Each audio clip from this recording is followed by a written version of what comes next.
Ketika ulama besar semobil dengan pelacur, yang terjadi mengagetkan.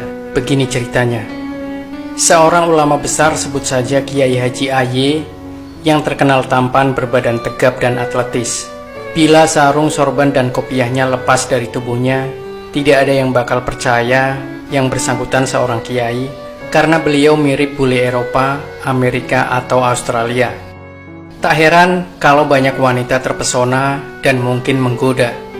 Seperti yang diviralkan akun FB Albar, suatu hari beliau ada undangan mengisi pengajian di Jepara. Saat di perjalanan, mobil yang beliau tumpangi berhenti di sebuah lampu merah, dan saat itu beliau duduk di samping sopir dengan melepas sorban dan kopiah yang dipakainya. Tiba-tiba seorang wanita muda, menor dan sedikit norak, seksi menghampirinya. Wanita penghibur yang sering di label PSK itu mengira bila lelaki gagah dalam mobil adalah turis banyak duit yang sedang mencari kesenangan di Indonesia. "Malam om, malam, ikut dong om, boleh ya?" "Oh, boleh, silakan masuk." Tanpa babi bu, wanita muda itu bergegas masuk mobil. Pintu ditutup dan mobil mulai jalan. "Mau kemana om? Butuh aku nggak?" "Aku temenin sampai pagi ya om," tawarnya dengan bahasa pasar mereka. Sambil pakai kopiah dan sorban sang ulama, ciri khas sang ulama, santai menjawab, "Oh ini loh, mau ngaji di Jepara." "Nggak apa-apa, silakan ikut aja." Wanita itu kaget dan salah tingkah. "Oh, jadi bapak ini kiai ya? Tadi panggil om, sekarang panggil pak kiai. Lucu ya." Sang ulama tersenyum geli. "Maaf kiai, saya benar-benar tidak tahu. Sekali lagi maaf." Wanita itu kian tegang dan raut wajahnya pucat ketakutan. Tapi sang ulama santai saja berkata, "Oh, nggak apa-apa. Santai saja mbak. Sekali-kali ikut pengajian bagus itu." "Nggak usah kiai, saya turun di sini saja." "Nggak bisa, pokoknya harus ikut. Tadi kan sampean bilang mau ikut, ya harus ikut." "Tapi saya kan nggak pakai jilbab kiai." "Gampang, nanti tak pinjem jamaah." "Tapi saya malu kiai." "Loh, sampean jadi pelacur ndak malu? Kok pengajian malah malu? Piye toh?" "Bagaimana ini kiai?" Wanita itu makin salah tingkah. "Saya takut kiai. Tadi bilang malu, sekarang katanya takut." Dengan bijak sang ulama menenangkan, "Sudahlah, santai aja." Mobil pun terus berjalan hingga akhirnya sampai ke tempat tujuan, Jepara. Suasana tempat diselenggarakannya acara pengajian sudah ramai. Para jamaah laki-laki dan perempuan memadati area tempat acara. Gegap gempita para panitia menanti kedatangan sang ulama.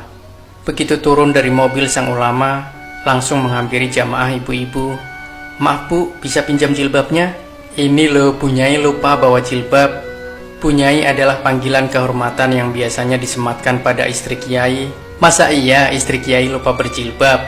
Dengan sedikit bingung, ibu itu menjawab tergesa-gesa, "Oh, bisa kiai, sebentar saya ambilkan." Ibu itu bergegas pergi dan tak lama sudah kembali.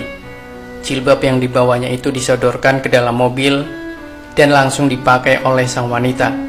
Setelah rapi, wanita itu turun dari mobil dan Masya Allah, langsung diserbu rombongan ibu-ibu untuk mencium tangannya. "Ngalap berkah," katanya. Mendapat sambutan kehormatan seperti itu, wanita yang kini disulap jadi Bunyai langsung berwajah pucat. Ia dipersilahkan masuk, dijamu, dan dilayani bagaikan seorang ratu. Ada haru campur malu menyelinap di hatinya. Pengajian pun digelar dengan seksama.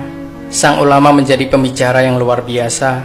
Penyampaiannya ringan, tapi dalam makna kandungannya. Usai acara, Bunyai dadakan dipersilahkan menikmati jamuan rupa-rupa makanan, lalu makan berat. Tapi sebelum makan, rombongan jamaah ibu-ibu mohon didoakan keberkahan dari Bunyai dadakan. Sontak saja ia kaget setengah mati. Sudah lama tak berdoa, sudah lupa doa yang dulu dihafal waktu kecil ngaji di kampung. Untungnya masih ingat. Robbana atina fid dunya hasanah wa fil akhirati hasanah. Pun demikian, sebelum pulang, jamaah ibu-ibu bergantian cium tangan dan diantar dengan hormat sampai masuk mobil. Selama perjalanan di mobil, wanita penghibur itu menangis sedu-sedan, sesenggukan dengan air mata bercucuran. Sang ulama dan sopir membiarkannya hingga reda.